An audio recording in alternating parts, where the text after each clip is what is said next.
ఐపీఎల్లో ప్లేఆఫ్స్ ఉత్కంఠ పతాక స్థాయికి చేరిన వేళ పంజాబ్ కింగ్స్ జట్టులో నెలకొన్న అంతర్గత కలహాలు బయటపడి తీవ్ర చర్చనీయాంశమయ్యాయి. ఈ అనూహ్య పరిణామం జట్టు సహ యజమాని ప్రీతి జింటా కోర్టు మెట్లెక్కడంతో సంచలనం రేపింది. ఆమె తన సహయజమానులు మోహిత్ బుర్మాన్, నెస్ వాడియాపై చండీగఢ్ కోర్టులో కేసు వేయడం యావత్ ఐపీఎల్ వర్గాలను ఆశ్చర్యపరిచింది.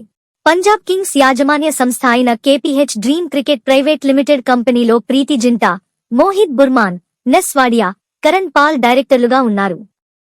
అయితే గత నెల 21న నిర్వహించిన సర్వసభ్య సమావేశంలో మునీష్ ఖన్నాను కొత్త డైరెక్టర్గా ఎన్నుకోవడం ఈ వివాదానికి మూల కారణంగా మారింది.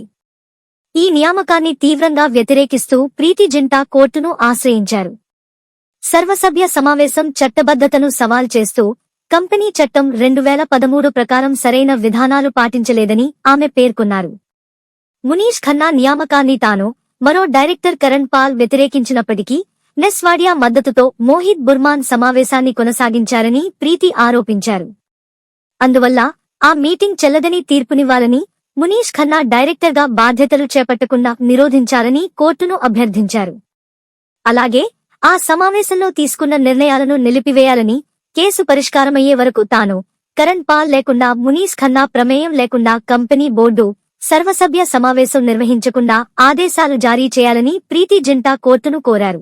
యాజమాన్యంలో తీవ్ర వివాదాలు ఉన్నప్పటికీ ప్రీతి జింటా మాత్రం తన వృత్తి నిబద్ధతను చాటుకుంటూ పంజాబ్ మ్యాచ్లకు హాజరై జట్టుకు మద్దతునివ్వడం విశేషం. ఈ పరిణామం ప్లేఆఫ్స్ లో జట్టు ప్రదర్శనపై ఏ మేరకు ప్రభావం చూపుతుందో వేచి చూడాలి.